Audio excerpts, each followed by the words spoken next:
Welcome. I am Elnad El-Kazmanai, your host, and today we continue our descent into the pages of the Red Book, Carl Jung's private record of visions, revelations, dialogues, and confrontations that open the deepest foundations of modern psychology. This is not a book of theory. It is not a commentary. It is not academic. It is the testimony of a man who stepped willingly into the unknown and wrote down what he found there.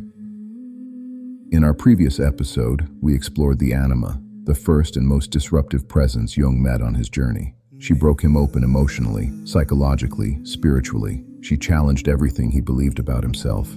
She shattered his certainty and rational control. But the anima was not the end. She was preparation. She softened the ground. She destroyed the old structures so something new could enter. And what entered through the cracks in Jung's psyche was Philemon. Philemon is not simply one more figure among many. For Jung, he was the inner sage, the one who brought understanding, stability, depth, and orientation. If the anima was the voice of the soul, Philemon was the voice of wisdom. Jung later wrote that Philemon represented superior insight, a mode of consciousness older than his own, one that revealed not only what the psyche contains, but how it should be approached. In this journey, we will follow Jung's relationship with Philemon across 7 chapters: the silence before his arrival, the appearance of the sage, the correction of Jung's intellect, the nature of wisdom, the world of archetypes, the ethics of the soul, and the continuation of Philemon's presence. Everything that Jung would later describe as the collective unconscious, everything modern psychology identifies today as archetypes, synchronicity, and individuation, begins with this encounter. Let us walk into that desert with Jung and meet the figure who changed him forever. Chapter 1: The Silence Before Philemon. Before Philemon appeared, there was a kind of stillness in Jung's inner life that did not resemble peace, but expectancy. After the anima confronted him, after he entered the desert landscapes of his own psychic underworld, after the visions of serpents, blood, towers, and storms filled his nights, Jung reached a strange plateau. It was not the end of the descent, nor a moment of clarity. It was almost like a suspension of time. What Jung felt was a weighting of the soul. He sensed that the unconscious had withdrawn its violent motion and prepared itself. Something in him knew that the flood of visions had a trajectory. They were leading him somewhere, or rather, leading him to someone. The anima had already done her work. She cracked the outer shell of his personality. She exposed the emotional body he had buried beneath decades of intellectual training. She opened him to intuition. She taught him that the psyche speaks long before the intellect understands. She humbled him with emotional truths that logic could not control. But after this storm, there emerged a sudden emptiness. Not a comfortable emptiness, an emptiness full of tension, like the air before lightning breaks the sky. Jung sensed the unconscious reorganizing itself, the way clouds gather before a storm. The images became quieter, deeper, more symbolic. They no longer felt random or eruptive. They were forming a pattern. They were making space. Jung later described this period as the desert of the soul, and it is no accident that in that desert, the next figure appeared, because deserts in myth and scripture are always the places where prophets receive visions, where wanderers meet guides, where the old identity dissolves and the new one is born. Jung, stripped of his old certainty, emptied of his intellectual pride, vulnerable, unsettled, unguarded, had reached the point where a true teacher could appear. He felt it before he saw it, a presence approaching, a depth gathering, a shift in the inner atmosphere, as if the wind changed direction. This was not imagination playing with him. This was the psyche preparing for revelation. And then, in one of his active imagination sessions, in the silence of his inner desert, the figure stepped forward, clear, autonomous, radiant with authority. The silence had opened the door. The teacher had arrived. Chapter 2: The Arrival of the Sage. Philemon appeared to Jung not as a vague impression or a symbolic outline, but as a fully formed presence. distinct and unmistakable. Jung saw an old man with long white hair and a beard, wearing the robes of an ancient teacher. But the detail that struck Jung most deeply were the wings, blue, iridescent kingfisher wings that shimmered with otherworldly significance. This was not a casual dream image. The kingfisher was a rare bird in his region. And yet, during the days when Jung painted Philemon's image in his red book, a kingfisher was found dead near the shore by his home. Jung interpreted this as synchronicity, a symbolic echo from the outer world confirming the reality of what he saw inwardly. In that moment, the boundary between the inner and outer worlds blurred. What Jung experienced was not fantasy, it was a form of contact. Philemon stood in Jung's imagination with a presence so strong that Jung felt himself in the company of someone wiser than he had ever met in ordinary life. There was nothing sentimental or emotional in the sage's demeanor. He carried a deep authority, not through force, but through his very way of being. Jung felt instantly that this figure was not a creation of his intellect. The ego does not generate figures that correct it. The ego does not invent teachers who deny its supremacy. Philemon spoke with clarity and precision. He wasted no words, and his first lesson cut Jung at the root of his identity as a thinker. You believe your thoughts come from you. They do not. In that moment, Jung's understanding of thought, consciousness, and self shattered. If thoughts did not originate within him, then from where did they arise? What was thinking? What was mind? What was the psyche? Philemon was not offering philosophy.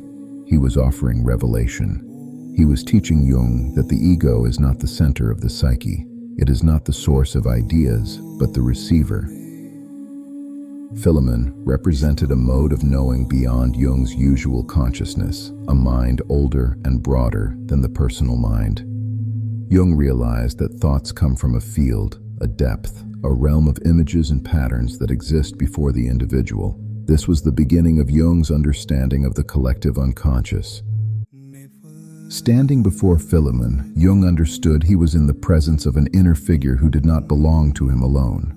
He was encountering the timeless, and from this moment on, the direction of Jung's life would never be the same. Chapter 3: The Corrector of the Intellect. Jung was, before anything else, a man of the mind. Trained in medicine, shaped by science, disciplined by years of intellectual rigor, he had built an identity on the ability to understand, categorize, and explain. Even in his descent into visions, the reflex of analysis remained active.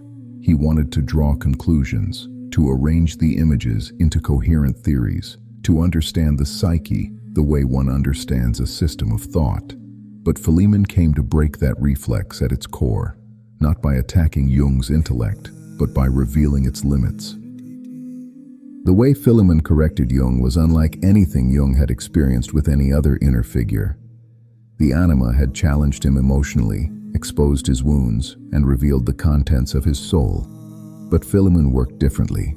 He did not stir Jung's feelings, he reshaped his mind. He addressed Jung's assumptions, not his emotions. He confronted the way Jung thought, not what he felt. And Jung quickly noticed that every time he tried to interpret a vision too quickly, Philemon stepped in and dismantled the interpretation. Philemon revealed the hidden arrogance of Jung's intellect, the belief that understanding something gave him control over it. He showed Jung that the unconscious is not something one explains, but something one listens to. Jung would attempt to make an insight fit a theoretical frame, and Philemon would show the missing piece.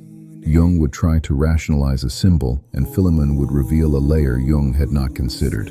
Jung would rush to meaning, and Philemon would insist on patience. This was maddening for Jung at first. He was used to relying on his intellect as a guide, but Philemon's corrections were too exact, too precise, too revealing for Jung to ignore. Slowly, almost reluctantly, Jung began to understand that insight is not created by analysis. Insight is received by one who is willing to step aside. Philemon taught Jung that thought is not sovereign, the mind is not king, the ego is not the master of the psyche. Instead, Philemon revealed a different hierarchy. The unconscious stands above the ego, not beneath it, and the ego must learn humility in its presence. Through Philemon, Jung saw that the psyche is not a machine or a mechanism, but a living intelligence. And like any intelligence, it responds not to domination, but to dialogue. Philemon corrected Jung's thinking the way a master corrects a student, not to belittle, but to reshape. And only once Jung surrendered the arrogance of intellect could he begin to learn the deeper lessons Philemon came to teach. Chapter 4: The Nature of Wisdom. Wisdom, as Philemon embodied it, was not loud or dramatic. It did not assert itself through force. It did not emotionally overwhelm. It did not demand attention. Instead, it was quiet, deliberate, patient, and deeply grounded. Jung felt that Philemon carried a serenity that came from seeing far more than the ego could ever see. Where the anima had unsettled Jung, Philemon steadied him. Where the anima provoked emotional storms, Philemon brought stillness. Philemon demonstrated that wisdom is fundamentally different from knowledge. Knowledge is acquired, wisdom is revealed. Knowledge accumulates, wisdom distills. Knowledge tries to explain, wisdom understands without needing explanation. Jung felt that Philemon saw through him, not in the sense of analyzing him, but in the sense of perceiving what truly mattered and dismissing the rest as noise. One of the greatest lessons Philemon imparted was the importance of waiting. Jung noticed that Philemon never rushed to interpret a symbol. He rarely gave immediate answers. Instead, he allowed the psyche to speak at its own pace. He taught Jung to wait for the symbol to mature, for the image to clarify itself, for the unconscious to finish its movement before the conscious mind stepped in. This was a revelation for Jung. He had been trained to seek answers, to pursue clarity, to demand understanding. Philemon taught him instead to receive understanding. Insight does not come when the ego demands it. It comes when the ego steps aside. Wisdom unfolds only in a mind that is quiet enough to listen. Philemon also showed Jung that wisdom is paradoxical. It holds opposites without collapsing them into one-sided explanations. Light and shadow, masculine and feminine, creation and destruction. Philemon taught Jung that wholeness requires the ability to hold contradiction. Many times, when Jung attempted to resolve a paradox too early, Philemon prevented him. Jung began to understand that paradox is not error, it is a doorway. By embodying this attitude, Philemon modeled what Jung later called the symbolic life, a life in which events are understood not only literally, but symbolically, in which inner and outer truths mirror one another, in which meaning flows through ordinary experiences in subtle and profound ways. Philemon did not only teach wisdom, he was wisdom. His presence became a living blueprint of how the psyche wants to be approached, with reverence, humility, patience, and the willingness to let meaning reveal itself in its own time.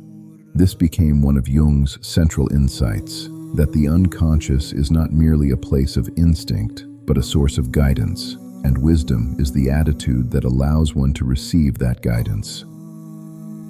Chapter 5: Philemon in the World of Archetypes. Before Philemon, Jung saw the unconscious primarily as a storehouse of personal memories, instincts, and repressed contents. He understood it as the opposite of consciousness, its hidden twin. But Philemon shattered this limited view. Through Philemon, Jung encountered a deeper layer of the psyche, one that did not belong to him individually, but belonged to humanity as a whole. This was the gateway to the collective unconscious. Philemon did not explicitly lecture Jung on archetypes. Instead, he embodied one. He was the living manifestation of the wise old man, the archetype of guidance, insight, spiritual authority, and transcendent knowledge. Jung did not invent this archetype in theory. He experienced it in practice. Philemon's autonomy, intelligence, and depth made it clear to Jung that archetypes are not abstract ideas or intellectual categories. They are living patterns that express themselves through images, figures, dreams, and visions. Philemon showed Jung that the unconscious is not chaotic. It is structured. It contains forms that appear across cultures, religions, and times. These forms, mother, child, trickster, hero, shadow, sage, are not merely symbols, but forces that shape human experience. Jung began to see that myths, religions, and ancient narratives were not arbitrary cultural inventions. They were expressions of the same patterns that lived within him. Through Philemon, Jung realized that the figures appearing in his visions were not unique to him. They belonged to the greater heritage of humanity. They were expressions of archetypal modes of being. And this revelation changed the trajectory of Jung's entire life. It showed him that psychology is not merely the study of the individual mind, but the study of universal forces expressed through individuals. Philemon also taught Jung how to relate to these archetypal forces without being consumed by them. Archetypes carry enormous energy. They can overwhelm the ego, inflate it, crush it, or absorb it. Philemon acted as a mediator between Jung and these vast forces, guiding him to see their meaning without losing himself in their power. This relationship became the foundation of analytical psychology. Everything Jung would later write about the self, individuation, the symbolic life, and the mythopoetic structure of the psyche was born through the doorway Philemon opened. By revealing the archetypal world, Philemon transformed Jung from a psychiatrist into a visionary thinker, someone capable of bridging the worlds of science, religion, mythology, and personal experience. Through Philemon, Jung discovered that the psyche is not merely deep, it is ancient, and every human carries within them the memory of humanity itself. Chapter 6: The Ethics of the Soul. As Jung's relationship with Philemon deepened, the sage began teaching him something far more demanding than insight or symbolic understanding. Philemon introduced Jung to the ethics of the soul, a moral code not based on external rules, but on the relationship between consciousness and the unconscious. Jung discovered that the psyche is not neutral. It responds to the attitude of the one who approaches it. If a person enters the unconscious with arrogance, treating symbols as objects to dissect or powers to exploit, the unconscious resists. It becomes chaotic, deceptive, or silent. But when one enters with humility, open, patient, and sincere, the psyche reveals its depth. Philemon made this unmistakably clear. He warned Jung that the inner world cannot be manipulated without consequence. Every symbolic encounter carries responsibility. Jung learned this through painful experience. Whenever he attempted to force meaning onto a symbol, the symbol collapsed. Whenever he pretended to understand what he did not, the visions grew clouded. Whenever he sought certainty too quickly, the psyche withdrew its clarity. Jung realized that the unconscious demands truthfulness, the kind of truthfulness that comes not from moral virtue, but from inner integrity. Philemon also taught Jung about inflation, the most dangerous temptation of inner work. Inflation occurs when the ego identifies with an archetype, believing itself to be as wise, powerful, or special as the force speaking through it. Jung experienced moments of this swelling ego, moments where he felt chosen or elevated by the visions. Philemon crushed this immediately. Do not mistake the light that shines through you for your own light. This single sentence became a pillar of Jung's spiritual ethics. Inflation is spiritual madness. It confuses the receiver with the source. It turns insight into delusion. Philemon taught Jung that true wisdom produces humility, not pride. Anyone who claims authority over the psyche is already lost. Anyone who treats visions as proof of superiority has fallen into the abyss of self-deception. Jung realized that the unconscious is not a playground for the ego, but a temple, and only the humble can enter without losing themselves. Philemon's ethics demanded discipline. Jung had to confront his motives constantly. Was he seeking knowledge or control? Was he listening to the psyche or imposing his theories upon it? Was he serving meaning or serving his reputation? Philemon forced Jung to see that every act of interpretation carried a moral dimension. The psyche reveals itself only to those who approach it with sincerity, courage, and restraint. Through these lessons, Jung matured. He became not just a visionary, but a guardian of the psyche. And without this ethical foundation, the rest of his journey would have collapsed under the weight of its own revelations. Chapter 7. Life with Philemon. Philemon's presence did not fade after the visions of the Red Book ended. He accompanied Jung long after the pages were closed, long after the intense period of inner dialogues had passed. Jung often felt Philemon with him during moments of reflection, writing, and solitude, especially in his stone tower in Bollingen, a place he built with his own hands as a sanctuary for his inner life. In Bollingen, Jung carved stones, tended fires, and lived close to nature. There, far from the noise of the world, the presence of Philemon felt alive. Jung would write that Philemon represented superior insight, not as something external, but as a perspective within the psyche itself, a viewpoint that saw further, deeper, and more calmly than the conscious mind. Philemon became Jung's inner compass. Whenever Jung fell into intellectual rigidity, Philemon's memory returned and softened it. Whenever he grew impatient with a problem, Philemon's attitude reminded him to wait for clarity. Whenever he felt the pull of ego or ambition, Philemon's teachings grounded him. Through Philemon, Jung learned to live not only as a thinker, but as a man guided by meaning. Many of Jung's later concepts, individuation, symbolic life, synchronicity, the self, were shaped by the orientation Philemon gave him. The sage was not dictating theories, he was shaping Jung's inner attitude. Jung wrote that Philemon guided him to see life symbolically rather than literally, to recognize meaning woven into events, to understand that consciousness is part of a larger spiritual ecosystem. Even in old age, when Jung reflected on the greatest influences of his life, he spoke of Philemon with reverence, not as a fantasy, but as the embodiment of a wisdom that came through him but did not originate in him. Philemon was the teacher within, the inner figure who understands the psyche better than the ego ever can. And Jung understood something profound. Every human being carries within them the possibility of such a guide.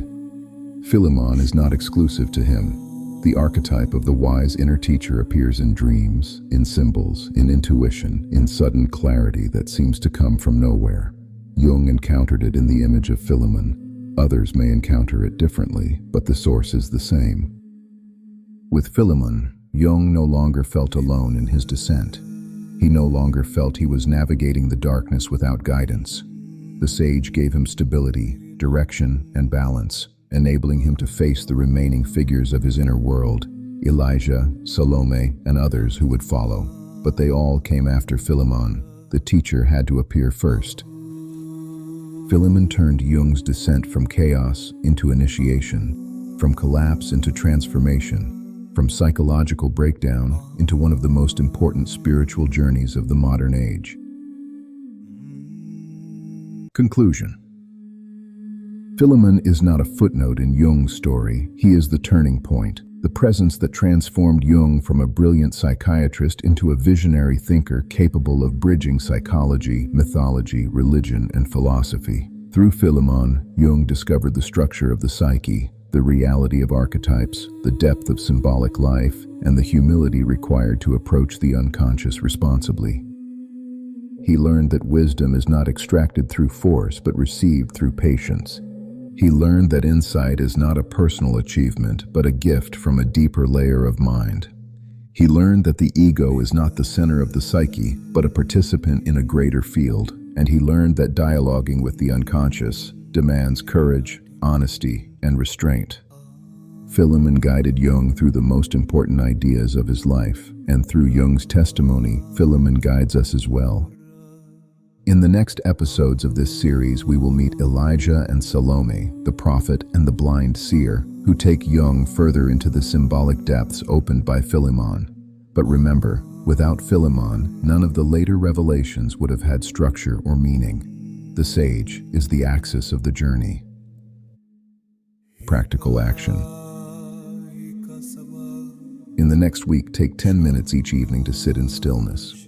Not to meditate, not to visualize, not to force any insight, but to simply observe the movement of your thoughts. Notice which thoughts feel noisy, frantic, or reactive. These belong to the ego. Then notice whether, among them, a quieter thought appears. A thought that feels older, calmer, wiser, one that carries clarity without effort.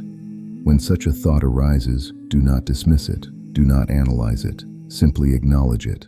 Write it in a small notebook dedicated to this practice.